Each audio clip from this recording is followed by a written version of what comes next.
తాకట్లో ఉన్న బంగారాన్ని విడిపించి ఆ రోజున మార్కెట్ ధర కట్టి మిగిలిన డబ్బును మీకు అందిస్తుంది కొమ్మూరి గోల్డ్.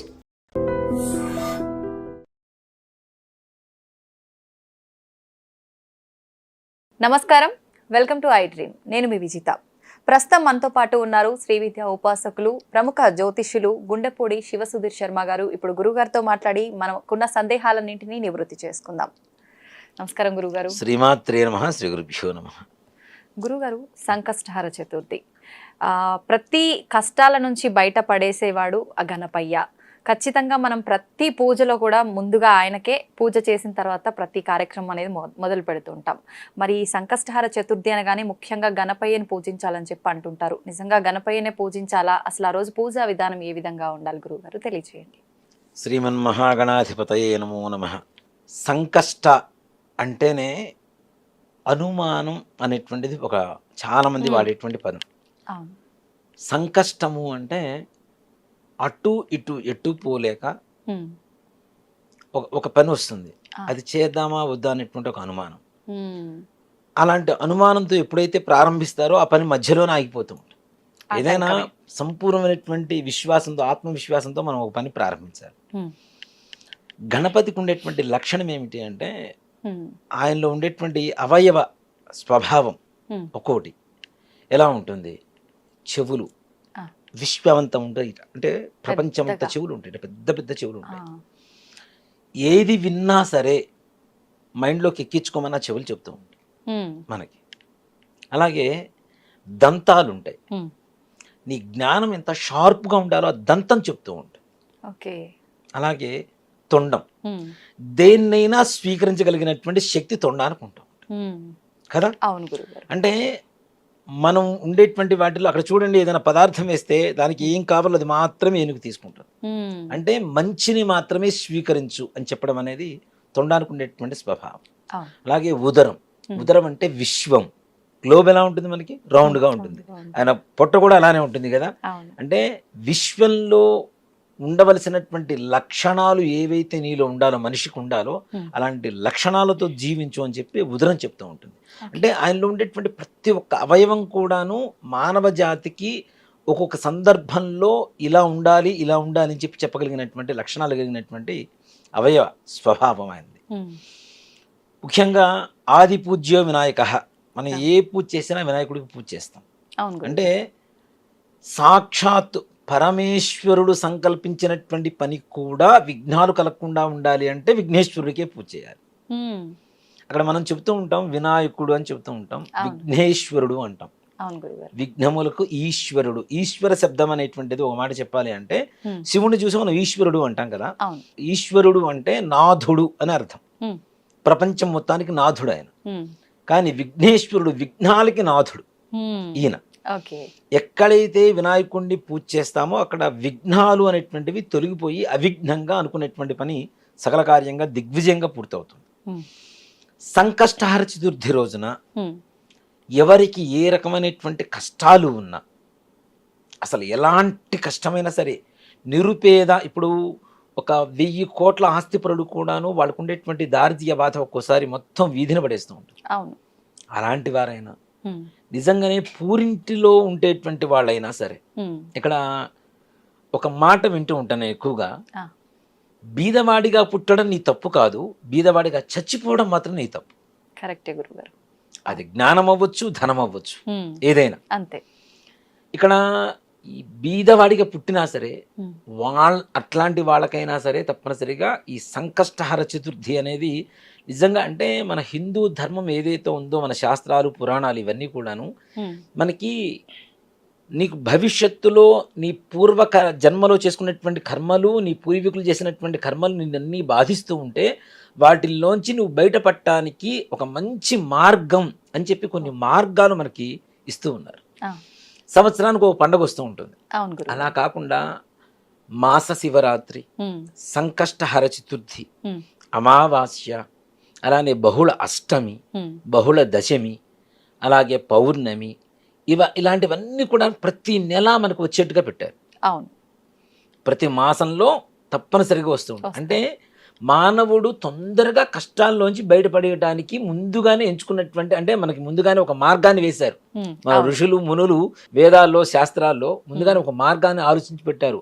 రాబోయేటువంటి కలియుగంలో మానవులు అనేక రకాలైనటువంటి కష్టాలు పడుతూ ఉంటారు. వీళ్ళ కష్టాలకి శీఘ్రగతిన అతి తొందరగా వీళ్ళు బయటికి రావడానికి ఏదైనా మార్గం కావాలి అనేటువంటి ఒక మంచి ఆలోచనతో, సత్సంకల్పంతో, అంటే ఋషులు మునులు ఏంటి విశ్వ కళ్యాణమే కోరుకుంటూ ఉంటారు. ప్రపంచం అంతా కూడా సుఖశాంతులతో ఉండాలనే సంకల్పంతోనే ఉంటారు. అలాంటి సంకల్పంతో మనకి కొన్ని మార్గాలని, కొన్ని పూజా విధానాలని మనకు అందించారు. వాటిల్లో సంకష్టహర చతుర్థి అనేది చాలా చాలా విశేషమైనటువంటిది. సంకష్టహర చతుర్థి రోజున ఒక్కరోజు చేస్తే సరిపోతుందా అని చాలా మందికి ఉండేటువంటి అనుమానం. అవును గురుగారు. కానీ ఇది ఒక వ్రతంలాగా చేసుకోవాలి. ఈ వ్రతం కూడా ఎలా అంటే 11 సంకష్టహర చతుర్థులు, ఓకే, లేదు 12. ఇప్పుడు మనకి మాఘమాసంలో మహాశివరాత్రి వస్తుంది కదా, అలానే మాఘమాసంలో పౌర్ణమి తర్వాత వచ్చేటువంటి చతుర్థినే అసలైనటువంటి సంకటహర చతుర్థి అని పిలుస్తాం. దీన్ని సంకష్టహర చతుర్థి, సంకటహర చతుర్థి అని పిలుస్తూ ఉంటారు. ప్రతి నెలా కూడాను పౌర్ణమి వెళ్ళిన 4వ రోజు చవితి ఏ రోజు అయితే వస్తుందో, అమావాస్య ముందు వచ్చేటువంటి చవితి ఏ రోజు అయితే వస్తుందో ఆ చవితి రోజునే మనకి సంకష్టహర చతుర్థి. ఇక్కడ చూడండి, ఆయన పుట్టిందేమో శుద్ధ చవితి, కానీ మనం చేసేది మాత్రం సంకష్టహర చతుర్థి అమావాస్య ముందు చేస్తాం, కృష్ణపక్షంలో చేస్తాం. ఎందుకని గురుగారు? దేనికి అంటే కష్టాలు, చంద్రుడితో మనం కష్టాల్ని ఎక్కువగా కొలమానంగా కొలుస్తూ ఉంటాం. పౌర్ణమి ముందు మానసికమైనటువంటి పరిస్థితి ఒకలాగా ఉంటే పౌర్ణమి తర్వాత అమావాస్య వరకు మానసిక స్థితి వేరేలాగా ఉంటుంది చాలా మందికి కూడా. అవును అవును గురుగారు. దేనికంటే చంద్రుడు చంద్రమా మనసే జాతః, చంద్రుడు మనస్సుని కారకుడు అవుతున్నాడు కదా. కాబట్టి చంద్ర ప్రభావం మనస్సు మీద పడుతుంది కాబట్టి పౌర్ణమి ముందు రోజు పెరుగుతుంటాడు కానీ మనం ఉత్సాహంగా ఉంటాం. పౌర్ణమి తర్వాత రోజుకు తరిగిపోతూ ఉంటాడు కదా చంద్రుడు అమావాస్య వరకు, అందుకని ఆ ఉత్సాహం తగ్గిపోతూ ఉంటుంది. సుఖాల్లో ఉన్నప్పుడు దేవుడు అవసరం లేదు, కష్టాల్లో ఉన్నప్పుడు దేవుడు అవసరం కదా. అందుకని కృష్ణపక్షము అంటే చీకటి అని అర్థం. కృష్ణుడు ఏ వర్ణంలో ఉంటాడు మనకి? నలుపు వర్ణం కదా. కృష్ణపక్షము అంటే నలుపు అని అమావాస్యకి సూర్యుడికి చిహ్నంగా చెబుతూ ఉంటాం. అది చీకటికి గుర్తు కాబట్టి కష్టాల్లో ఉన్నప్పుడు చేసేటువంటి పూజ ఏదైతే ఉంటుందో వాటిని కష్టాల్ని హరించేటువంటి చతుర్థి కాబట్టి సంకష్ట హర చతుర్థి. హరము అంటే హరించడం, తీసేయటం మొత్తం. కాబట్టి కృష్ణపక్షంలో వచ్చేటువంటి చవితికి చాలా విశేషమైనటువంటి ఇది. అలా ఒక మాఘ బహుళ చతుర్థి నుంచి మరలా మాఘ బహుళ చతుర్థి వరకు ఈ యొక్క వ్రతాన్ని చేయడం అనేది చాలా విశేషం. ప్రతి నెల సంకష్టహర చతుర్థి. సంకష్టహర చతుర్థి మరి ఏం చేయాలి, ఎప్పుడు చేయాలి అంటే ప్రధానంగా ప్రదోష కాలంలో ఏ రోజైతే బహుళ చవితి ఉంటుందో అదే రోజున సంకష్టహర చతుర్థి అవుతుంది. ప్రదోష కాలం అంటే సాయంకాలం. మనకి వినాయకుడికి చంద్రుడు ఎప్పుడు మనకు వచ్చేది? సాయంత్రం పూట. అలాగే వినాయకుడికి మనం చూడండి చాలా మంది కూడాను సాయంత్రం పూటే పూజ చేస్తూ ఉంటాం. అంతకుముందు కూడా మనం చెప్పుకున్నాం, శివ కుటుంబంలో ఉండేటువంటి ప్రతి ఒక్కరికి కూడా ప్రదోష కాలం అనేది చాలా విశేషం. శివరాత్రి ప్రదోష కాలంలో చేస్తాం. సుబ్రహ్మణ్య ఇది సుబ్రహ్మణ్య షష్ఠి, స్కంద షష్ఠి, ఇవన్నీ కూడా సాయంకాల సమయంలో చేస్తూ ఉంటాం. అలాగే మనకి అమ్మవారికి నవరాత్రులు రాత్రిపూట చేస్తూ ఉంటాం. అలాగే గణపతికి కూడా సంకష్టహర చతుర్థి అనేది ప్రదోష కాలంలోనే విశేషమైనటువంటి పూజా కార్యక్రమం చేయాలి. మరి ప్రొద్దు నుంచి ఎలా ఉండాలి? ఉపవాసం అనేది అంతకుముందు మనం చాలాసార్లు చెప్పుకున్నాం. కనీసం ఏదైనా కొద్దిగా అల్పాహారం కానీ, పండ్లు కానీ, పాలు కానీ సేవించి ఉండవచ్చు చక్కగా. ప్రొద్దునే నిద్ర లేవటం, ఇంట్లో పూజ చేసుకోవటం. ఈ పూజ చేయాలి అంటే గుడికి వెళ్లాల్సిన అవసరం కూడా లేదు. మనకి గుడికి వెళ్ళడానికి అవకాశం ఉండొచ్చు, ఉండకపోవచ్చు. కనీసం ఇంట్లో అయినా సరే గణపతి ఫోటో పెట్టుకొని గకారాది గణపతి అష్టోత్తరం అని చెప్పి మనకి గూగుల్లో దొరుకుతుంటుంది, పీడిఎఫ్లు లేదంటే పుస్తకాలు దొరుకుతూ ఉంటాయి. గణపతి అష్టోత్తరం అంటే గణపతి అష్టోత్తరంలో ఉండేటువంటి 108 నామాలు గ అనేటువంటి అక్షరంతోనే ప్రారంభం అవుతాయి మొత్తం. గమ్ అనేటువంటిది గణపతి అక్షరం కదా, బీజాక్షరం కదా. కాబట్టి గకారాది గణపతి అష్టోత్తరం ద్వారా శీఘ్రగతిన సకల కార్యాలు దిగ్విజయంగా పూర్తి అవుతాయని చెప్పి శాస్త్రం చెబుతుంది. గకారాది గణపతి సహస్రం ఉంది, గకారాది గణపతి అష్టోత్తరం ఉంది. సహస్రం చేయాలంటే కష్టం కదా అందరికీ కూడా. అందరూ సహస్రనామంలో ఆ నామాలు కూడా చాలా కష్టతరంగా ఉంటాయి పలకడానికి. కాబట్టి గణపతి అష్టోత్తరం లేదు, మాకు ఇంగ్లీష్ మీడియం తెలుగు మీడియం కాదు, మాకు అష్టోత్తరం కూడా చదవటం రాదు, కనీసం ఆడియోతో అయినా సరే మనం పూజ చేసుకోవచ్చు చక్కగా. వింటూ. వింటూ. ఓకే. ముఖ్యంగా గణపతికి చాలా ఇష్టమైనటువంటిది ఏమిటి అంటే దూర్వ బిల్వం అంటే గరిక. గరిక అనేది మనం మామూలు పూజ చేస్తూ ఉంటాం. పచ్చి దర్భ దొరికింది అనుకోండి, ఓకే, పచ్చి దర్భ దొరికితే దాంతో చేస్తే ఇంకా విశేషం. ఇంకా మంచిది. కానీ పచ్చి దర్భ మనకి అందుబాటులో ఉంటుందా? ఉండదు. గరిక అయితే ఎక్కడ కావాలంటే అక్కడ ఉంటుంది. అవును. గరిక అంటే కేతుగ్రహానికి ప్రీతికరమైనటువంటి ఒక వస్తువు. ఓకే. కేతువుకు పూజ చేయాలన్నా, కేతుగ్రహానికి హోమం చేయాలన్నా దర్భతోనే చేస్తూ ఉంటాం. అంటే ఆయనకి ఇష్టమైనటువంటి ద్రవ్యం కాబట్టి. ఓకే. ఇక్కడ గణపతి కేతుగ్రహానికి అధిపతి. ఓ, ఓకే. గణపతి. మరి కేతుగ్రహం అంటే ఏమిటి? ముఖ్యంగా మనకి ఏదైతే ఈ సహస్రారం ఉంటుందో దీనికి అధిపతి కేతు అవుతున్నాడు. అంటే జ్ఞాన సాధకుడు, కార్య సాధకుడు కేతు అవుతున్నాడు. ముక్తి సాధకుడు, కామ్య సాధకుడు, యుద్ధకారకుడు, ఇవన్నీ కూడా కేతువే అవుతూ ఉంటాడు. కేతుగ్రహానికంటే కూడాను ఇప్పుడు నేనున్నాను, మా అమ్మగారిని గౌరవిస్తే నేను ఆటోమేటిక్గా పనిచేసి పెడతా ఎవరికైనా. అవునా? మా నాన్నగారిని గౌరవించినా నేను ఎవరికైనా పనిచేసి పెడతా. కేతువు మనకి తొందరగా శీఘ్రగతిన ఆయన అనుగ్రహం కలగాలి అంటే ఆయనకి ఇష్టమైనటువంటి ద్రవ్యంతో ఆయనకి అధిపతి అయినటువంటి మూలాధారానికి అధిపతి అయినటువంటి గణపతికి పూజ చేయడం ద్వారా తొందరగా మనకు పనులు అవుతాయి. ఓకే.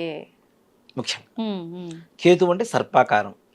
మనకి చూడండి, బ్యాక్ బోన్ దగ్గర నుంచి ఇది మొత్తం చూసుకుంటే సహస్రారం, ఇక్కడ వచ్చేసరికి పాములాగా ఉంటుంది. అవునా?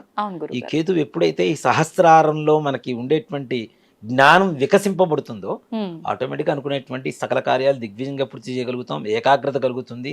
ఏది కోరుకోవాలో తెలుస్తుంది. ఓకే. క్లారిటీ వస్తుంది. క్లారిటీ వస్తుంది. ఇందాక చెప్పా కదా, సంశయాత్మకమైనటువంటి ఒక పరిస్థితిలో ఉండకుండా ఒక క్లారిటీతో ఆత్మవిశ్వాసం పెరుగుతుంది గణపతికి పూజ చేయడం ద్వారా. మనం చెప్పుకునేటువంటి సంకల్పం, అది సంతానం కావచ్చు, వివాహం కావచ్చు, లేదా రుణ బాధలు కావచ్చు, మంచి ఉద్యోగం కావచ్చు, ఏ పనైనా సరే మనం అది ఇది అని చెప్పడానికి ఏం లేదు. ఏ పని అనుకున్నా సరే పిల్లలు కూడా చేయొచ్చా గురుగారు చదువు విషయంలో? తప్పనిసరిగా. పిల్లలు అంత శ్రద్ధగా చేయాలంటే, పొద్దునుంచి ఉపవాసం ఉంచాలంటే వాళ్ళని కష్టం. వాళ్ళ బదులు వాళ్ళకి ఇంట్రెస్ట్ ఉండి వాళ్ళు చేసుకుంటే బ్రహ్మాండంగా చేసుకోవచ్చు. ఈ గకారాది గణపతి అష్టోత్తరంతో గరికతో పూజ చేసి స్వామివారికి ఉండ్రాళ్ళు, బియ్యప్రభ, ఇంట్లో బియ్యం లేకుండా ఎవరింట్లో ఉండవు, బియ్యప్రభ చేసుకొని బియ్యప్రభతో ఉండ్రాళ్ళు చేసి దాని మీద కొద్దిగా బెల్లం ముక్కబెట్టి, మనం గణపతికి ఇష్టం కదా అని చెప్పి చెరుకు ముక్కలు తీసుకురావాల్సిన పని లేదు, కొబ్బరికాయలు తీసుకురావాల్సిన పని లేదు, అరటిపండు తీసుకురావాల్సిన పని లేదు. ఇంట్లో ఉండేటువంటి ఈజీగా ఉండేటువంటి ద్రవ్యాలు ఈజీగా తొందరగా వండుకునేటువంటి అవకాశం కూడా ఉంటుంది. బియ్యప్రభను ఉడకబెట్టి కొద్దిగా పచ్చిపప్పు, వాము వేసేసి ఉడకబెట్టేసి వాటిని కొద్దిగా చిన్న చిన్న ఉండ్రాలు చేస్తే స్వామివారికి సరిపోతుంది కదా.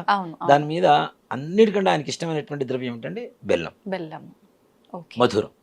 ఈ బెల్లాన్ని పెట్టేసి స్వామివారికి నివేదన చేసి ధూపం, దీపం, నైవేద్యం చేసి ఆ యొక్క ప్రసాదాన్ని మనం స్వీకరించడం ద్వారా, ఇది కూడా ప్రదోష కాలంలో మాత్రమే, సాయంత్రం 5:45 నుంచి 6:45 వరకు ఉండేటువంటి సమయాన్ని ప్రదోష కాలం అంటాం, సంధ్యా సమయం అంటాం కదా. అక్కడ కూడా చూడండి, సంధ్యా సమయంలోనే పూజ చేయమని చెబుతున్నాం మనం. దాన్ని అసుర సంధ్య వేళ అంటాం. అసురులు అంటే రాక్షసులకు సంధ్య వేళ. అది ఒక మాట చెప్పనండి. ఆ సమయంలో దీపం పెట్టడం ద్వారా మనకి రాక్షసులంతా కూడా వెళ్ళిపోతారు. అంటే అజ్ఞానం అనేది పోతుంది, చీకటి పోతుంది, జ్ఞానం వెలుగుతోంది దీపం ద్వారా. మన జ్ఞానం అనేది తొందరగా వికసింపబడుతుంది గణపతికి పూజ చేయడం ద్వారా. తద్వారా మనం అనుకునేటువంటి సంకల్పం ఏదైనా సరే, ఇది చాలా మంది నన్ను కొన్ని విషయాలు అడుగుతున్నప్పుడు, మా దేవుడు ఏది కోరుకుంటే అది ఇస్తాడు అని చెప్పి ఇతర మతాల వాళ్ళు కొంతమంది నాతో వాదిస్తూ ఉంటారు. మీ దేవుడు ఏది కోరుకుంటే అది ఇస్తాడేమో, నా దేవుడు నాకేం కావాలో ఆయన కోరుకొని నాకు ఇస్తాడని చెప్తాను. అంతే కదా. ఇతర మతాల వాళ్ళు కోరుకుంటే ఇస్తాడేమో. నా దేవుడు ఏంటి, మన దేవుడు మనకి, మన హిందూ ధర్మంలో ఉండేటువంటి దైవత్వానికి ఉండేటువంటి లక్షణం ఏంటంటే, మనకి ఏం కావాలో ఆయనకి తెలుసు, ఎప్పుడు ఇవ్వాలో తెలుసు, ఎలా ఇవ్వాలో తెలుసు, ఎంతవరకు ఇవ్వాలో తెలుసు. మనం కోరుకున్నదే కోరిక కాదు, మనకు భగవంతుడు ఏది ఇవ్వాలనుకున్నాడో సంకల్పం చేశాడో అదే సంకల్పం. కాబట్టి ఇలాంటివి చేయడం ద్వారా తప్పనిసరిగా ప్రతి సంకష్టహర చతుర్థికి ఇలా 13 నెలలు వస్తుంది. మాఘ బహుళ చవితి నుంచి మరలా మాఘ బహుళ చవితి వరకు, అంటే 13 సంకష్టహర చతుర్థులు వెళ్ళిపోతాయి. 13వ చతుర్థి రోజున ఏదైతే మరలా మాఘ బహుళ చతుర్థి వస్తుందో, సంకష్టహర చతుర్థి, ఆ రోజున మీరు ఉద్యాపన అంటారు, వ్రత ఉద్యాపన. ఓకే. మనం మొట్టమొదటిగా సంకల్పం తీసుకునేటప్పుడే మనం తప్పనిసరిగా ఇన్ని రోజులు చేస్తాం, ఇన్ని మాసాలు చేస్తామని చెప్పి, అంటే మనం చూస్తున్న 13 మాసాలు చేయమని, కనీసం 11 మాసాలు చేసేవాళ్ళు ఉంటారు, 5 మాసాలు కూడా అలా చేసుకోవచ్చు. కూడా చేసుకోవచ్చు. మనకు ఉండేటువంటి అవకాశాన్ని బట్టి ఓకే. ఆరోగ్య పరిస్థితిని కూడా మనం ఆలోచించాలి కదా. అవును. కాబట్టి 3 మాసాలైనా సరే. ఆ 3వ మాసం ఉద్యాపన అంటారు. వ్రతం అనేది ఒక దీక్ష తీసుకున్న తర్వాత దాని ఉద్యాపన కూడా తప్పనిసరిగా చేయాలి. అంటే సంపూర్ణమైంది, ఓకే. కాబట్టి నువ్వు నాకు ఇవ్వవలసినటువంటిది నువ్వు ఇవ్వు నాయన అని చెప్పి ఆయనకి మనం పరిపూర్ణంగా కోరుకోవడం. ఓకే. ఈ ఉద్యాపన అనేది ఎలా అంటే, ఒక మనకి పేలాల గంప అని చెప్పి మనకి పెళ్లి కూతుర్లను పెట్టుకొని తీసుకొని వస్తూ ఉంటారు పెళ్లిళ్లలో. అవును. అలాగే అంటే వెదురు గంపలు. బద్దలతో తయారు చేస్తూ ఉంటారు, అవును. వెదురు గంప అంట. ఉమ్. అలాంటి గంప ఒకటి తీసుకొని, అది మీకుండేటువంటి అవకాశాన్ని Size బట్టి ఎంత? చిన్నదా పెద్దదా అనేది తీసుకొని, ఓకే. దాని నిండా ఒడ్లు పోయాలి, ధాన్యం. ఆహా. ధాన్యం పోసి ఓకే. దాని మీద ఒక వస్త్రం ఉంచి, మారేడు దళాలు ఉంటాయి కదా మనకి, మ్మ్. మారేడు దళాలు వెండివి బయట అమ్ముతూ ఉంటారు, ఓకే. అలాంటివి తీసుకొని ఒక 3 దళాలు తీసుకొని, మ్మ్. అలాగే గణపతికి ఇష్టమైనటువంటి పండ్లు ఏంటంటే మనకి రేగు పండ్లు అంటాం. ఉమ్. రేగు పండ్లు కదా, అవి ఏ సీజన్ పడితే ఆ సీజన్లో మనకు దొరకవు. దొరకవు. అవును. సమ్మర్లో తప్పనిసరిగా దొరుకుతాయి. ఉమ్. మనకి ఫిబ్రవరిలోనే దాదాపుగా మనకి మాఘమాసం అనేది వస్తుంది. ఆ అవును. సమయంలో మనకి రేగి పండ్లు దొరుకుతుంటాయి. మ్మ్. అంటే భోగి పండ్లు పోస్తాం కదా మనం, అవును. కాబట్టి ఈ మాఘమాసంలో దొరుకుతాయి దొరుకుతాయి. కొన్ని రేగి పండ్లు. ఉమ్. అలాగే అవకాశం ఉంటేనే ఉమ్. బంగారంతో తయారు చేసిన ఒక రేగి పండు. ఇవి దొరకని పరిస్థితి. ఇవి దొరుకుతాయి. దొరుకుతాయి. దొరకని పరిస్థితుల్లో అది ఓకే. దొరికినా దొరకకపోయినా శక్తి ఉంటే సువర్ణంతో చిన్న రేగి పండు. ఓకే. గణపతికి 13వ బహుళ చవితి రోజున చవితి. పూజ చేసుకొని, మ్మ్. లేదా మీరు ఎన్ని మాసాలు అయితే సంకల్పం చేసుకుంటారో అన్ని మాసాలు పూజ చేసుకొని, ఉమ్. సాయంకాల సమయంలో పూజ చేసుకొని, అవకాశం ఉంటే ఆ రోజున లక్ష్మీ గణపతి హోమం కూడా చేయించుకోవడం అనేది ఉత్తమమైనటువంటి మార్గం. ఓకే. తొందరగా లక్ష్మీ గణపతి, గణపతి. లక్ష్మి అంటే ధనం, గణపతి అంటే కార్యసిద్ధి, కార్యసిద్ధి. రెండు ఉంటే ఇంకా చాలు, ప్రపంచంలో అన్నీ ఉన్నట్టే కదా మనకి. అవును గురువు. కాబట్టి హోమం కూడా చేయించుకొని అవకాశం ఉంటే ఉమ్. ఇవి బ్రాహ్మణుడి కూర్చోబెట్టి ఆయన కాళ్ళు కడిగి, ఉమ్. పొద్దున్నుంచి ఆయన కూడా ఏమీ తినకుండా ఉండి, ఓకే. సాయంకాలం ఆయన ఇంట్లో వండుకోవడానికి కావాల్సినటువంటి స్వయం పాకం, ఉమ్. ఈ ధాన్యం, ఓకే. ఈ మారేడు దళాలు, ఉమ్. అలానే ఈ రేగి పండ్లు, ఇవన్నీ కూడా సంకల్పం చెప్పుకొని వ్రత ఉద్యాపన చేస్తున్నామని చెప్పి ఉమ్. వ్రత కథ ఉంటుంది, ఆ. చిన్న కథ, ఒక పేర వరకు ఉంటుంది. ఆ. ఆ కథ చదువుకొని ఈ బ్రాహ్మణికి దానం ఇచ్చిన తర్వాత ఉద్యాపన మొత్తం సంపూర్ణమవుతుంది, ఉమ్. అక్కడితో వ్రతం కంప్లీట్ కంప్లీట్ అయిపోయినట్టు. అయిపోయింది. ఓకే. ఇంకా తదుపరి మనకు అవకాశం ఉంటే ప్రతి నెల చేసుకోవచ్చు, చేసుకోపోవచ్చు. ఉమ్. కానీ ఒక వ్రత నియమంగా చేస్తే మాత్రం తప్పనిసరిగా గణపతి మనం అనుకునేటువంటి సకల సంకల్పాన్ని కూడాను చక్కగా నిర్విఘ్నంగా ముందుకు తీసుకువెళ్తాడు, చక్కగా సజావుగా సాగుతాయి. గణపతికి ఈ విధంగా పూజ చేస్తే వివాహం కానిటువంటి వారు కానీ, ఉద్యోగం రానటువంటి వారు కానీ, వాళ్ళు అనుకునేటువంటి సంకల్పం ఉమ్. జరగలేదు అన్న వాళ్ళు కానీ ఎవ్వరు ఇంతవరకు నా దృష్టిలోకి ఎవరు రాలేదు ఆ. ఈ విధంగా చేసిన వాళ్ళు. ఓకే. కాబట్టి గరికతో పూజ చేయటం, ఉండ్రాళ్ళు నివేదన పెట్టడం, బెల్లం కలిపి నివేదన పెట్టడం, ఇలా వ్రతంగా తీసుకొని చేయడం ద్వారా సంకష్టహర చతుర్థి వ్రతం సంపూర్ణమవుతుంది. ఉద్యాపన చేయడం ద్వారా ఇలా గణపతి పరిపూర్ణమైనటువంటి అనుగ్రహాన్ని మనం పొందవచ్చు. ఆ రోజు మీరు అల్పాహారం తీసుకోవచ్చు అని అన్నారు కదా గురుగారు. కొంతమంది ఉపవాసమే ఉంటారు కదా, వాళ్ళు సాయంకాలం పూజ అయిపోయిన తర్వాత తినొచ్చా, మరుసటి రోజు తినాలా? లేదు, రాత్రిపూట భోజనం చేయొచ్చు. చేయొచ్చు. పూజ అయిపోయిన తర్వాత భోజనం చేయవచ్చు చక్కగా. ఓకే. ఇక్కడ ఒకటి చెప్తానమ్మా, మన హిందూ ధర్మం కూడా ఏంటంటే, ఉమ్. ఏదైతే మనం పూజ చేసామో పూజ చేసిన తర్వాత ప్రసాదం తీసుకోవాలని చెప్తున్నాం కదా, ఉమ్. ఉమ్. మరి ప్రసాదం తీసుకుంటే ఉపవాసం పోయినట్టే కదా. అవును. మరి అట్లాంటి భోజనం చేయడానికి తప్పే ఉంది? అంతే. ఓకే. అక్కడ మనం వండుతుంది బియ్యప్రభ, అవును. అవునా? బియ్యప్రభ అంటే బియ్యంతోనే సమానం. సమానం. స్వామివారి ప్రసాదం తీసుకుంటున్నాం, అక్కడ అన్నం తిన్నట్టేగా. తిన్నట్టే. కాబట్టి మరలా భోజనం చేయడం అనేది తప్పు కాదు, చెయ్యాలి కూడా. ఓకే. కడుపు మార్చుకోమని ఏ భగవంతుడు చెప్పడు, ఏ ధర్మము చెప్పదు. ఉమ్. ఓ మాట చెప్పాలి అంటే ఓకే. అలా చెప్తే అది ధర్మం కూడా కాదు నన్ను అడిగితే. ఆ. కాబట్టి ఏదో ఒకటి అల్పాహారం ఏదైనా ఉదయించి సేవించవచ్చు. సాయంకాలం తప్పనిసరిగా స్వామివారి ప్రసాదాన్ని, భోజనాన్ని తప్పనిసరిగా తినాలి. లోపల మనకి ఆత్మారాముడు ఉంటాడు. ఈ ఆత్మారాముని శోభ పెడుతూ మనం ఎన్ని పూజలు చేసినా ఏ రకమైనటువంటి ఉపయోగం అయితే ఉండదు. ఓకే. సంతోషం గురుగారు. నిజంగా ఎప్పటికప్పుడు టాపిక్ కొత్తగా ఎవ్వరు చెప్పినట్టు కాకుండా చాలా మంచిగా చెప్తారు మీరు. నిజంగా ఎక్స్ప్లెనేషన్ కూడా స్టార్టింగ్ నుంచి మనం ఏదైనా టాపిక్ తీసుకున్నాము అని అంటే మధ్యలో ఏదో ఒక డౌట్ వస్తూ ఉంటుంది, అసలు డౌటే లేకుండా స్టార్టింగ్ నుంచి ఎండింగ్ వరకు చాలా క్లియర్గా ఉంటుంది గురుగారు. ధన్యవాదాలు. శ్రీమాత్రే నమః, శ్రీ గురుభ్యో నమః. నమస్కారం, వెల్కమ్ టు ఐడ్రీమ్. నేను రమ. ప్రస్తుతం మనతో పాటు ఉన్నారు ప్రముఖ జ్యోతిష్య వాస్తు పండితులు బ్రహ్మశ్రీ అన్నవరపు తిరుపతి మూర్తి అవధాని గారు. గురుగారితో మాట్లాడి మరిన్ని విషయాలు తెలుసుకుందాం. నమస్కారం గురుగారు. ఓం శ్రీ మహాగణాధిపతయే నమః. గురువుగారు, ప్రతి మాసంలోనూ సంకటహర చతుర్థి వస్తూ ఉంటుంది. దాని గురించి రకరకాలుగా చెప్పుకుంటూ ఉంటాము. అవును. సంకటహర చతుర్థి ఎందుకు చేసుకోవాలి, దాని వెనకాల ఉన్న ఆంతర్యం ఏమిటి, ఒకసారి తెలియచేయండి. తప్పకుండా అమ్మా. గత కొన్ని సంవత్సరాలుగా సంకష్టహర చతుర్థి అంటే రకరకాలుగా చెబుతూనే ఉన్నారు, రకరకాలుగా వింటూనే ఉన్నారు, రకరకాలుగా చేస్తూనే ఉన్నారు. ఏ ఒక్కళ్ళకు కూడా ఇన్ని రకాలుగా ఎందుకు చెబుతున్నారు, దీని ఆంతర్యం ఏమిటి అని తెలుసుకోవాలనే ఆలోచన ఏ ఒక్కరికి రాలేదు. ఇప్పుడు మీరు అడిగారు, దాని యొక్క అంతరార్థం చెప్పినంత మాత్రాన తెలుసుకునే జ్ఞానం వీళ్ళకు ఉంటుందని నేను అనుకోను. ఎందువల్లనంటే మంచి ఇలా చేయండి నాయన మీరు బాగుపడతారంటే అది మనం చెయ్యం. సంబంధం లేనివేవో చెప్పేస్తుంటే వాటిలన్నింటినీ వెంటబడి పరిగెడుతుంటాం. మన తత్వాలు అవి సరే, మన తత్వాలను ఎప్పుడు మార్చలేం, కానీ చెప్పడం మన ధర్మం, చేసేంతవరకు వెంటబడడం కూడా మన ధర్మమే. కాబట్టి చెప్తున్నానమ్మా, సంకష్టహర చతుర్థి అందులోనే ఉంది కష్టము అనేటువంటిది. హరం అనేటువంటి ఏదైతే కనుక ఆటంకాలు కావచ్చు, కష్టములు కావచ్చు, అవి ఏవైతే ఉంటాయో అవన్నీ కూడా పూర్తిగా కూడా హరించుకుపోయేటువంటి చతుర్థి. ఓకే. సంకష్ట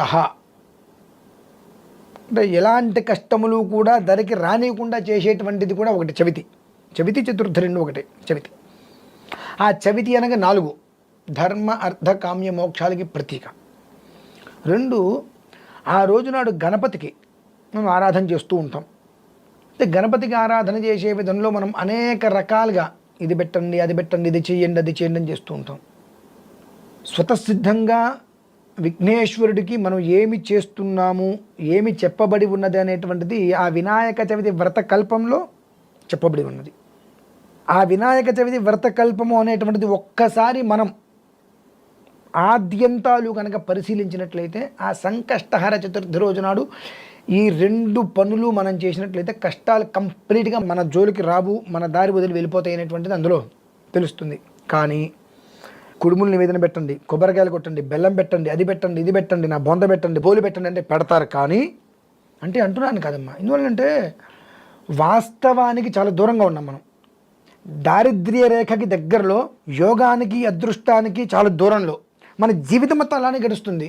ఎందువల్ల గడుస్తుంది అంటే అదృష్టం ఒక్కసారి తలుపుకి వెళ్ళిపోతుంది, కానీ దురదృష్టం మనం తీసే వరకు కొడుతూనే ఉంటుంది. మనం ఏం చేస్తాం, ఒకసారి తలుపు కొడితే రెండోసారి కొడితే చూద్దాం లేని వదిలేస్తాం.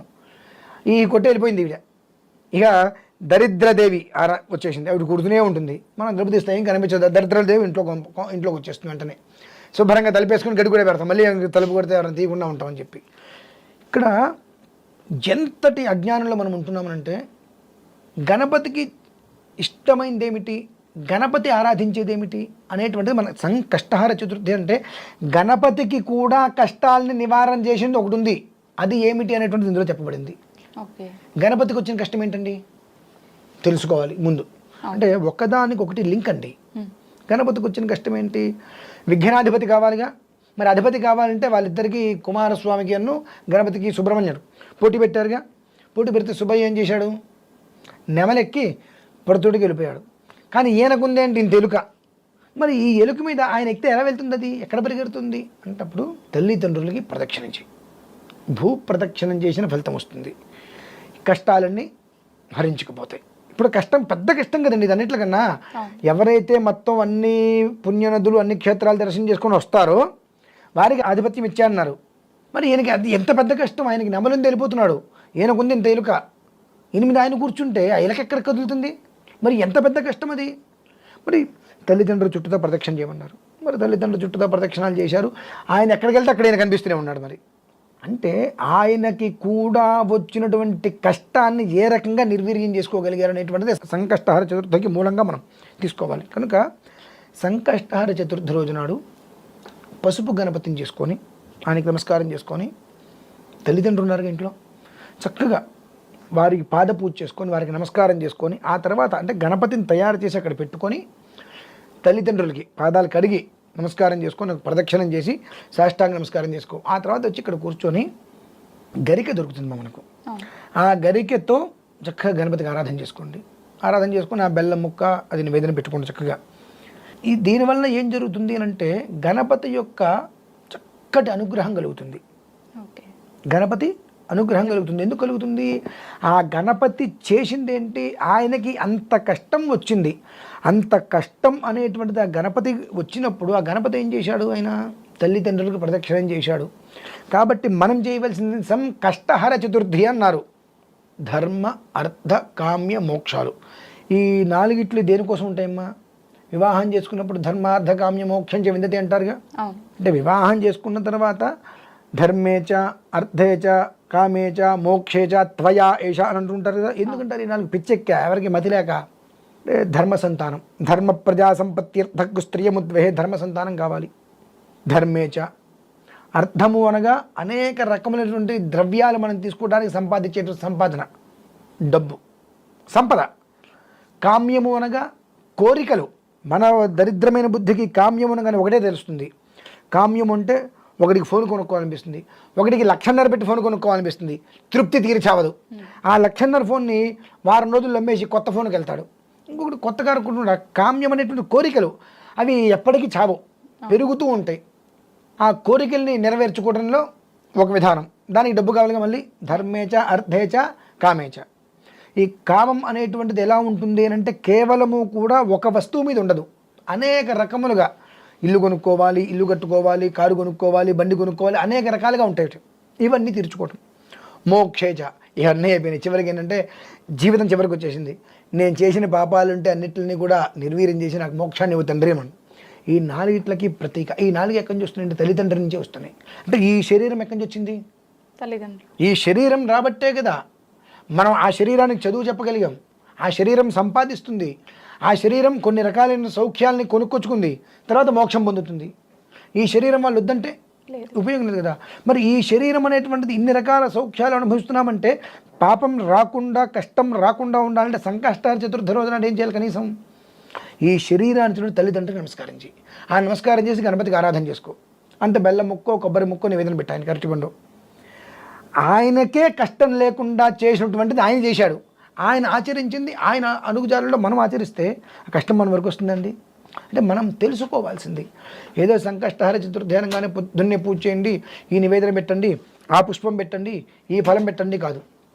ఆ సంకష్టహర అంతటి కష్టం ఎవరికి వచ్చింది? తప్పూర్వం మనం సత్యనారాయణ స్వామి వ్రతం చేస్తూ ఉంటాం, 5 కథలు చెప్తాంగా, ఒక్కొక్కరికి ఇలా జరిగిందని చెప్పి. అలానే సంకష్టహర, కష్టం అనేటువంటిది ఎవరికి ప్రధానంగా ఎక్కువ కష్టం వచ్చింది? ఆ కష్టం వచ్చిన వ్యక్తి ఏం చేశాడు? ఆ విఘ్నాధిపతి అయిన విఘ్నేశ్వరుడికే కష్టం వచ్చింది. ఆ కష్టాన్ని అధిగమించడానికి ఏం చేశాడు? తన తల్లిదండ్రి అయిన పార్వతీ పరమేశ్వరుడికి నమస్కారం చేశాడు. ఎందుకు చేశాడు? ఆయన చూసిన దేవుడెవరు? గణపతి చూసిన దేవుడెవరు? తల్లిదండ్రులు. ఇప్పుడు నేను చూసిన ప్రత్యక్షంగా చూసిన దేవతలు ఎవరు? మా తల్లిదండ్రులు. తర్వాత శివుడు కావచ్చు, అమ్మవారు కావచ్చు, ఏదైనా కావచ్చు. ఎవరికైనా ప్రత్యక్ష దేవతలు తల్లిదండ్రులు. వాళ్ళని నేను వదిలేస్తాను, విష్ణుమూర్తిని పట్టుకుంటాను, ఆంజనేయ స్వామిని పట్టుకుంటాను, శివుడు త్రిశూలం పట్టుకుంటాను, సుబ్రహ్మణ్య స్వామి అంకుశం పట్టుకుంటానంటే పైసా ఫలితం లేదు. వినాయకుడు తొండం పట్టుకున్న ఉపయోగం లేదు. కాబట్టి రోజు ఎట్లాగో చేయం, కొన్ని మన వ్యాస పౌర్ణమి ఇలా ఏదైనా వచ్చినప్పుడు సంకష్టహర చతుర్థి ప్రతి నెల వస్తుంది కదా, ఈ పని చేయండి. ప్రతి నెల వస్తుంది. ఆ రోజు నాడు నాకు సెలవు దొరకలేదండి, ఉద్యోగం ఉందండి, భార్య పుట్టినరోజు ఏం చేస్తావు అన్నాను కాదమ్మా. నాకు ఏదైనా ముఖం మీద మాట్లాడటం అలవాటు, మొహమాటంగా ఏంటి ఉపయోగం? నీకు విషయం తెలియాలి. భార్య పుట్టినరోజు అయితే ఏం చేస్తున్నావు? సెలవు పెడుతున్నావుగా, చచ్చినట్టు పెడతాంగా. పెళ్లి రోజు అయితే సెలవు పెడుతున్నావుగా. కాబట్టి నీ భార్య పుట్టినరోజు నాడు నువ్వు సెలవు పెడుతున్నావు కదా, నువ్వు భార్య నీకు వచ్చిందంటే నీకు ఈ శరీరం ఉండబట్టేగా, ఈ జన్మ ఉండబట్టే. ఈ జన్మ నీకు ఎవరు ఇచ్చారు? తల్లిదండ్రులు. వాళ్ళ కోసం ఆ సంకష్ట చతుర్థి నువ్వు సెలవు పెట్టడం దానికి పొద్దున్నే 6ంటికి లేచి వాళ్ళిద్దరు చుట్టూ నమస్కారం చేసి గణపతికి అంత బెల్ల మొక్క నివేదన పెట్టు, ఆయన సంతోషపడతాడు. ఇది సంకష్టహార చతుర్థి గురించి మనం చెప్పుకుంటూ వెళ్తే ఏదో యజ్ఞాలు యాగాలు తపాలు చేయక్కర్లేదమ్మా. తపించటం, తపము అంటే తపించడం అంటే నన్ను కన్న తల్లిదండ్రులకు వారి పాద పూజ చేసుకునే భాగ్యం నాకు కలగాలి. నేను ఎట్లాగో రోజు చేయట్లా. సంకష్టహార చతుర్థి అంటే చతుర్థి అంటే గణపతికి ఇష్టమైంది. గణపతికి ఎందుకు చేస్తున్నాము, ఎందుకు చేయాలి? గణపతికే కష్టాన్ని నివారించింది ఏంటి? తల్లిదండ్రులకు ప్రదక్షిణం. అటువంటిది మనకు కలగదా ఆ కష్టాలు నివారించుకోవడం? మనకు చేత కదా? అదే ప్రదక్షిణం మనం చేస్తే మనం ఎంత హాయిగా ఉంటాం అనేటువంటి విషయాన్ని గణపతి వారు క్లుప్తంగా తెలియజేశారు. కానీ మనం ఏమంటామంటే సంకష్టహర చతుర్థి, ఈ పండు పెట్టండి, ఈ నివేదన నేను చెప్పినట్టు చెప్పండి, ఈ నివేదన నేను పెట్టినట్టు పెట్టండి, నాలాగా చెయ్యండి, నేను చెప్పినట్టే చేయండి. ఏంటి బొంద చేసేది? ఉన్నది చేస్తే జీవితం బాగుంటుంది. కొత్తవన్నీ చేస్తే ఏం ఉపయోగం లేదు, అన్నీ నిష్ప్రయోజనం. కనుక సంకష్టహర చతుర్థి రోజు నాడు తల్లి తండ్రి చక్కగా పాదాలు కడిగి ప్రదక్షిణ చేసి శాష్టాంగ నమస్కారం చేసుకొని గణపతి దగ్గరికి వచ్చి అంత గరిక తీసుకొని ఆయన మీద పెట్టి ఆవాహన చేసి ఆయనకి నమస్కారం చేసుకున్న తర్వాత ఆ బెల్లం ముక్క స్వామివారికి నివేదన పెట్టి ఆ బెల్లం ముక్క ప్రసాదంగా తీసుకొని ఆ గరికని తీసుకెళ్ళి ఆవు నోట్లో పెట్టండి. చాలు. అక్కడితోటి అలా చేయటం మొదలు పెట్టండి, జీవితంలో అమోఘమైన మార్పులు వస్తాయి. చాలా చక్కగా వివరించారు గురుగారు, ధన్యవాదాలు. నమస్కారం, వెల్కమ్ టు ఐ డ్రీమ్. ధర్మ మార్గం విత్ విజిత కార్యక్రమానికి స్వాగతం. అయితే ప్రస్తుతం మనతో పాటు ఉన్నారు ప్రముఖ ఆధ్యాత్మికవేత్త లక్ష్మీ నరసింహస్వామి ఉపాసకురాలు శ్రీమతి స్రవంతి గారు. ఇప్పుడు వారితో మాట్లాడి ఒక మంచి ఇంట్రెస్టింగ్ టాపిక్ గురించి అడిగి తెలుసుకుందాం. నమస్తే మా. నమస్తే అమ్మా. అయితే మనం ఏ పూజ చేసినా ఏ శుభకార్యం చేసినా మొదటగా గణపతిని ఆరాధిస్తుంటాం. తొలి పూజ ఆయనకు చేసిన తర్వాతే మిగతా ఏ పనైనా మొదలు పెడుతుంటాం. ఇది ఒక నమ్మకంగా మనకు అలా అలవాటైపోయింది అంతే. ఇంకా అయితే ప్రత్యేకించి గణపతికి సంబంధించిన ఒక పూజా విధానాన్ని చేసే రోజు అనంటే ప్రతి ఒక్కరూ ప్రతి మాసంలో సంకటహర చతుర్థి అని చెప్పి భావిస్తూ ఉంటారు. అయితే ఆ రోజు ప్రత్యేకంగా గణపతిని ఏ రకంగా ఆరాధించాలి? ముఖ్యంగా మనకి ఇప్పుడు మార్గశిర మాసం, ధనుర్మాసం కూడా స్టార్ట్ అయిపోయింది. ధనుర్మాసంలో వచ్చింది సంకటహర చతుర్థి. మరి ప్రత్యేకమైన విధి విధానాలు ఏమైనా ఉంటాయా? తెలియజేయండి. తప్పకుండా చెప్తాను. మార్గశిర మాసమైన ధనుర్మాసమైనా కూడా ఆధ్యాత్మికంగా మనం కేవలం ఆధ్యాత్మిక ఆలోచనలతో ఉండడానికి అవకాశం ఉంటుంది. ఎందుకంటే ధనుర్మాసం అనేసరికి శూన్యమాసం అని చెప్పి ప్రత్యేకించి మన ఇంట్లో శుభకార్యాలు అవి ఇవి ఏం చేయరు, కానీ ఆధ్యాత్మికంగా అంటే పూజలు చేసుకోవడానికి కానివ్వండి, ఏదైనా మీరు పాశురాలు చదువుకోవడానికి కానివ్వండి, అసలు చదివి దాని అర్థం తెలుసుకోవడానికి. ముగ్గులు అయితే చాలా బాగా వేస్తారు అన్నమాట. అంటే మనం చూస్తే గనక ఈ నెలంతా కూడా సూర్యుడికి గమనాన్ని కొలమానంగా తీసుకొని ఈ నెల రోజులు మనము సూర్యుడికి కూడా కేటాయించినట్టు అవుతుంది అనమాట. అందుకే మీకు రథం ముగ్గు అవి వేస్తారు లాస్ట్కి వచ్చేటప్పటికి, సంక్రాంతి అప్పటికి. ఎందుకని ప్రత్యేకించి ముగ్గులకు పెట్టింది పేరు? అది మనం ధనుర్మాసం చెప్పుకున్నాము. అయితే ఇక్కడ మనం చేసేది ఏంటి అని అంటే ఆకర్షణకి సంబంధించిందిగా తీసుకోవచ్చు అనమాట మార్గశిర మాసం. అంటే ఏంటి అని అంటే మీరు మార్గశిర మాసమే నేను అని కృష్ణ పరమాత్మ చెప్పారట. అంటే కృష్ణ పరమాత్మ అనగానే మీరు చూడంగానే మీరు చిన్న పిల్లవాడప్పుడు లడ్డు గోపాల్ని చూడండి, లేదు అంటే కనుక రాధాకృష్ణుల్ని చూడండి, లేదా కృష్ణుడు మీరు గురువాయూర్లో ఉంటాడు కృష్ణుడు, అలా చూడండి. ఇంత చిన్నగా ఉంటాడు మన ఉడిపి కృష్ణుడు. ఎక్కడ చూసినా మనం ఆకర్షింపబడతాం. అబ్బా స్వామి ఎంత బాగున్నారో, చక్కగా ఉన్నాడు కదా, మన ఇంట్లో పిల్లవాళ్ళలాగా మనం సంతోషపడిపోతూ ఉంటాం. అలా మనని ఎవరైనా సరే మన మాట వినాలి, మన పిల్లలు మన మాట వినాలి, మన భర్త కానీ భార్య కానీ వాళ్ళిద్దరిది ఒక మాట అయి ఉండాలి.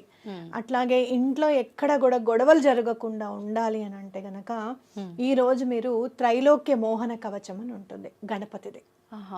త్రైలోక్య మోహన కవచం గణపతి అని కొట్టండి గూగుల్లో, తెలుగు అని కొడితే ఏ లాంగ్వేజ్ అంటే ఆ లాంగ్వేజ్ లో మీకు వచ్చేస్తుంది. త్రైలోక్య మోహన కవచం అనేది ఈ సంకటహర చతుర్థి నాడు గనక చదువుకుంటే ఆ రోజు మొదలుపెట్టి కనీసం 11 రోజులు కానీ 21 రోజులు కానీ లేదా 40 రోజులు చదువుతామని అనుకుంటే కనుక వరుసగా కేవలం ఆ ఒక్క రోజు చదివినా కూడా మీకు డిఫరెన్స్ తెలుస్తుంది. అంటే ఎలా మనం ఆకర్షింపబడతాం, మన మాట ఆకర్షింపబడాలి. మనం ఏదైనా చెప్పినప్పుడు పిల్లలు వినడం కానివ్వండి, ఇంట్లో వాళ్ళది ఒక మాట అవనివ్వడం కానివ్వండి, లేదు అంటే గనక ఒక్కొక్కసారి కొన్ని పనులు మాటల వల్ల ఆగిపోతూ ఉంటాయి. అంటే మనం ఏదైనా గట్టిగా మాట్లాడామనుకోండి, అవతల వాళ్ళకి కోపం వచ్చి ఆ పని చేయకుండా ఉంటారు. అవునా కదా?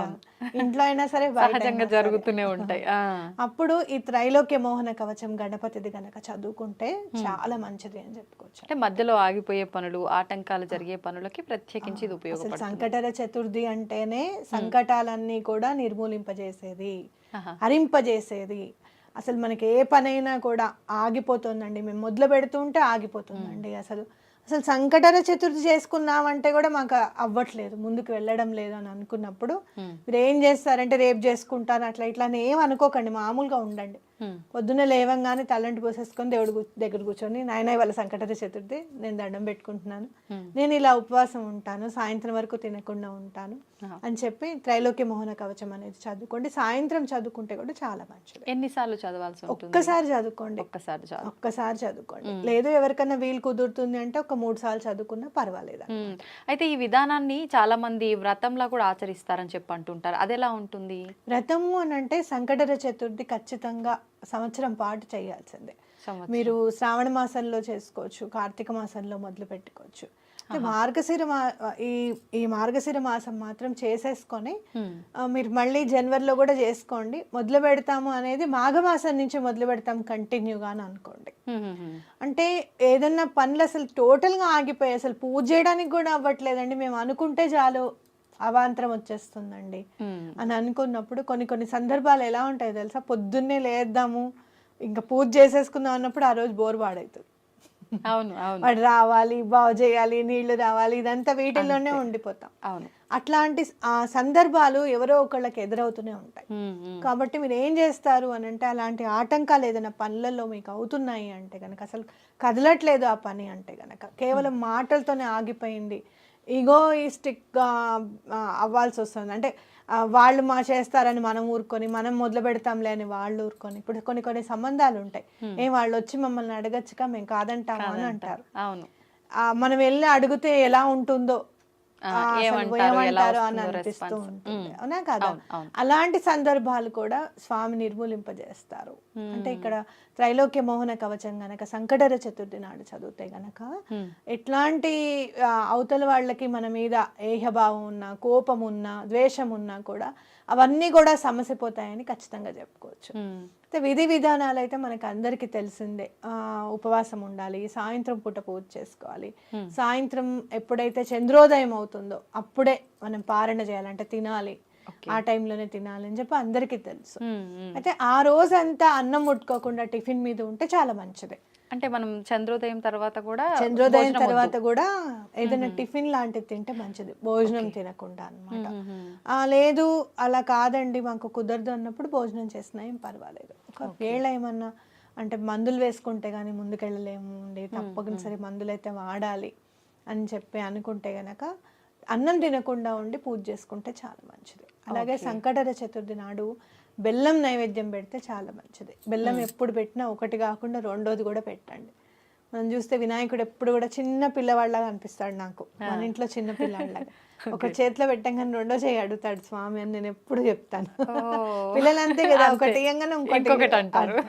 కాబట్టి అట్లా స్వామిని కూడా మన ఇంట్లో చిన్న పిల్లవాళ్ళగా భావించి తీసుకుంటే, గణపతికి పూజ చేస్తే తొందరగా ఎందుకు అయిపోతుంది అని అంటే గనక, ప్రకృతి మయంగా ఉంటుంది ఆయన పూజ అంతా కూడా. అంటే గరికని చాలా ఇష్టపడతారు. అలాగే మీరు ఎక్కడ అసలు ఉమ్మెత్తలు జిల్లేళ్ళు కూడా యాక్సెప్ట్ చేస్తారు స్వామి, అవునా కాదా పూజలు. కాబట్టి మనం చూస్తే కనుక ప్రకృతికి చాలా దగ్గరగా ఉంటాడు స్వామి అనేది. అలాగే మీరు చూస్తే నలుగు పిండితో స్వామి శరీరం చేయబడింది, అంటే అది కూడా ప్రకృతిమయమే అనుకోవచ్చు అన్నమాట. అంటే అమ్మవారికి చాలా దగ్గరగా ఉంటాడు స్వామి, చాలా తొందరగా అయిపోతుంది పని అని ఖచ్చితంగా చెప్పుకోవచ్చు. అమ్మ ఎంత తొందరగా అనుగ్రహిస్తుందో అలాగే విఘ్నేశ్వరుడు కూడా అంతే తొందరగా అనుగ్రహిస్తారు. మీకు కేతు గ్రహ సంబంధ బాధలు ఉన్నా, బుధ గ్రహానికి సంబంధించిన బాధలు ఉన్నా కూడా చాలా చక్కగా పూజ చేసుకోవచ్చు. విఘ్నేశ్వరుడు గనక పూజ చేసుకుంటే ఆ గ్రహ దోషాలన్నీ కూడా తొలగిపోతాయి అన్నమాట. ఓకే. అయితే ఇప్పుడు ప్రత్యేకించి వారాల లాగా మనం ఏదైనా పూజ చేసినప్పుడు ఈ వారం వీలు కుదరకపోతే మరొక వారం ఎక్స్ట్రా చేసుకుంటాము అనుకుంటాం. ఇప్పుడు సంకటహర చతుర్థి అనేసరికి నెలలో ఒకసారి చేసుకుంటాము, ఈ నెల కుదరలేదు అంటే నార్మల్గా చేసుకునే వాళ్ళకి, లెక్కలు సంకల్పం లేని వాళ్ళకైతే పర్వాలేదు వదిలేసినా అనుకుంటారు. ఇప్పుడు మీరు అన్నట్టుగా సంవత్సరం లాగా చేయాల్సింది అనుకున్న వాళ్ళు ఒకవేళ ఏదైనా ఆ నెలలో కుదరకపోతే ఒక నెల పెంచుకునే అవకాశం ఉందంటారా? చేసుకోవచ్చు, తప్పేం లేదు. అయితే కొంతమంది అంటారు మనకు ఈ రోజు అలా కుదరని పక్షంలో ఆడవారికి ఎప్పుడైతే మనం స్నానం అయిపోతుందో 5 రోజులు ఆ తర్వాత రోజుని ఆ రోజుగా భావించి చేసుకోవచ్చు, అదే ఫలితం వస్తుంది అని చెప్పి అని అంటారు. అలా లెక్కలోకి వస్తుంది అంటారా? పూజకి ఎప్పుడు ఉన్నా కూడా తిథి వార నక్షత్రాలు అనేది చాలా ఇంపార్టెంట్. మీరు అన్నది మేనిఫెస్టేషన్ లో ఉపయోగించుకోవచ్చు. అంటే ఆ రోజు చేద్దాం అనుకున్నాను చేయలేదు, ఇప్పుడు చేస్తున్నాను అని చెప్పి వెళ్ళొచ్చు. కానీ పూజకి నేను ఎప్పుడు కూడా సంకటహర చతుర్థి నాడే చేసుకోవాలి. మీరు అన్నది కరెక్టే. మీరు ఎప్పుడైతే శ్రావణ మాసం మొదలు పెడతారో నెక్స్ట్ వచ్చే భాద్రపదానికి అడ్డు రాకూడదు, ద్వితి విఘ్నం అయినట్టుగా ఉంటుంది మన మనసులో.